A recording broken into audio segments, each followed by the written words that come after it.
Ini sedikit aja sebenarnya. Jadi tadi terkait dengan beberapa penjelasan dari Ustadz ya, menyangkut ini kan materi tentang melambungkan pemahaman. Saya jadi pikiran ini terjadi kalau kita mau masuk pada jurus ini, artinya masih ada hubungan dengan tema yang sebelumnya sebenarnya mempertajam pemahaman. Berarti memang mutlak misalnya kita melakukan negasi terhadap apa namanya aliran-aliran yang di luar Islam misalnya seperti itu. Berarti contoh tadi dicontohkan seperti ekonomi. Berarti memang ketika kita masuk berdiskusi terkait dengan eh, solusi ekonomi Islam, ekonomi versi Islam yang sebenarnya, berarti memang satu hal yang menjadi mutlak di kosa adalah ekonomi kapitalis atau ekonomi sosialis seperti itu ya. Karena kita kemudian memang agak lebih menarik memang ketika kita menghadiri satu diskusi ketika coba membandingkan antara satu teori dengan teori yang lain, tetapi Agak hilang suaranya. halo, bisa kedengaran?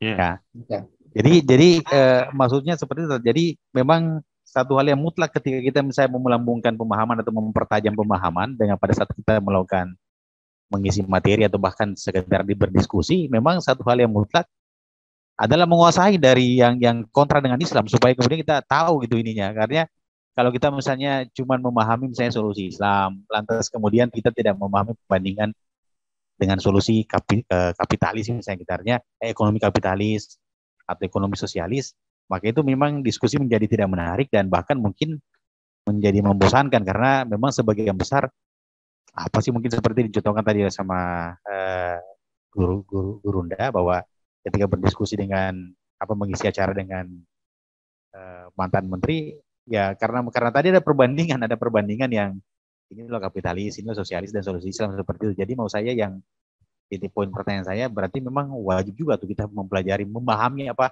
menguasai ya. Artinya ekonomi di luar Islam yang saat ini yang istilahnya di apa namanya diadopsi oleh negara gitu tadi ya. Itu begitu tadi ya mungkin ya. Iya. Baik, terima kasih. Ya, jawabnya itu konsekuensi logis ya. Ya jelas kalau kita mau banding-bandingkan, kalau nggak ngerti yang dibandingkan itu diketawain gitu. Saya masih ingat dulu, saya ketika lulus S1, saya kan sudah mengaji ya, sudah mengaji Nizam Iqtisadi. Nah, ketika saya bicara Nizam Iqtisadi, saya bandingkan dengan kapitalis, itu banyak yang mentertawakan. Jangan dikira saya nggak pernah ditertawakan. Maka bahkan dianggap itu ini ada apa presenter seminar kok nggak mikir belas gitu. Karena terkesan saya itu masih emosional ya, masih emosional dan lebih banyak menghakimi. Gaya-gaya seminar kan nggak begitu. Karena saya masih lagi awal-awal ngaji, lagi semangat-semangatnya, apa-apa dikit-dikit pokoknya Islam itu kan nggak ilmiah. Terus menganggap semua yang kapitalis itu pasti salah, pasti itu, ya itu pengalaman dulu bahwa ternyata kalau kita tidak menguasai secara mendalam itu malah ditertawakan.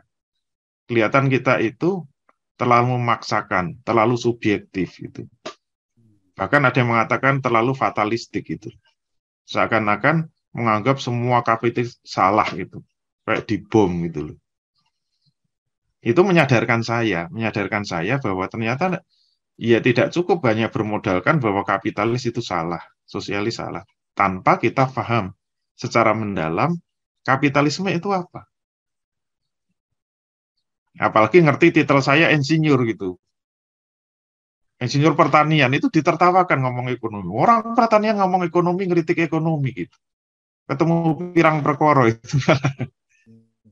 Makanya guru saya dulu menasihati. Saya ngomong, Mas, saya ini ada kesempatan dapat beasiswa S2. Enaknya ngambil apa gitu. Beasiswa dari mana? Dari orang tua. Nah, musrif saya, guru saya mengatakan, ambil ilmu sosial. Kalau kamu pengen tetap concern dakwah. Dan apa? Pilih yang kamu suka gitu loh. Kamu passionnya di mana? Tapi jangan Jangan mengulangi pertanian lagi gitu loh. Karena ilmu eksakta itu insya Allah tidak banyak masalah gitu loh. Yang banyak masalah yang mengobrak-abrik tatanan dunia itu kan ilmu sosial. Kalau kayak pertanian, kedokteran itu masa diislamkan kan nggak ada gitu. Coba kalau ilmu pertanian Islam itu kayak apa coba? Nanam padi, pakai dalil apa nanam padi yang benar? Pakai soft sholat, lurus dan rapatkan. Ya mati kabeh itu. Kalau nanam padi lurus rapat ya malah mati semua. Nggak perlu diislamkan kayak pertanian, kedokteran, peternakan nggak perlu. Nah kalau kamu ingin dakwah yang belum ada dalam kamu itu ilmu sosial dari yang sumbernya langsung gitu loh. Kamu senang apa? Pilihannya sebenarnya cuma 3. Apakah kamu mau ekonomi, mau politik, atau psikologi, atau pendidikan? Itu kan dimensi 3 itu pilihannya politik, ekonomi, atau sosial. Kalau fakultasnya ya kamu mau pilih psikologi atau pendidikan, kemudian apa? Politik atau ekonomi. Nah, kebetulan waktu itu kan lagi gonjang-ganjing krisis moneter. 97 saya masih ingat. Nah, saya menjadi tertarik ekonomi. Dan nasihat beliau, yang kamu cari jangan ekonomi Islam, tapi ekonomi konvensional. Makanya saya S2, S3 itu ekonomi terus. Sampai di Malaysia itu fakultas saya ekonomi. Bukan ekonomi Islam kalau di Malaysia. Berarti saya kan harus belajar ekonomi makro yang lanjut, yang advance itu. Yang isinya cacing-cacing semua itu. Walaupun perut mulus ya pokoknya harus lulus. Supaya paham itu loh. Saya itu sampai otak-atik ini ekonomi kapitalisme itu yang seperti apa. Profesor-profesor saya kalau disebut ilmu ekonomi disebut kapitalis mereka marah. Yang kita pelajari bukan ekonomi kapitalis. Ini ilmu ekonomi murni, ini netral. Jangan sebut-sebut kapitalis. Pasti marah orang ekonomi. Saya pikir terus ini. Saya harus cari-cari ini yang kapitalismenya yang mana, yang netral yang mana gitu. Kan kita harus tahu secara mendalam. Nah, itu konsekuensi logis. Makanya saya fokus terus ke ekonomi. Kalau saya kemudian menguasai, bahkan saya sampai S3, kalau saya menelanjangi ekonomi, itu orang itu sudah diem semua. Karena ngertinya saya PhD ekonomi. Ayo, mau bantah apa? Ijazahnya juga punya. Saya lulus beneran, tuh. Ijazah saya masih ada ijazahnya. Bukan ijazah palsu. Walaupun saya dulu ujian kayak apa kan tidak penting, yang penting kadang-kadang orang perlu formal gitu, formalitas. Kalau ditanya punya ijazah nggak ada gitu, asli bukan fotokopi. Sehingga saya ngeritik itu nggak ada yang mencela lagi gitu loh. Ya saya ngeritik seenaknya, wong saya memang ijazahnya ekonomi kok. Santai aja. Saya obrak-abrik semua ya terserah saya juga gitu. Ya inti dari ekonomi kan cuma yang penting menguasai mikro dan makro. Itu aja. Saya dulu banyak diskusi sama profesor saya. Dan saya sudah sampai lulus mikro lanjut dan makro lanjut. Nggak main-main loh itu.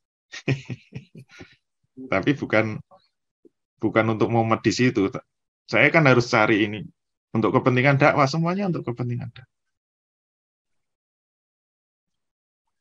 Ya, konsekuensinya begitu. Silakan mau milih yang mana. Dipilih.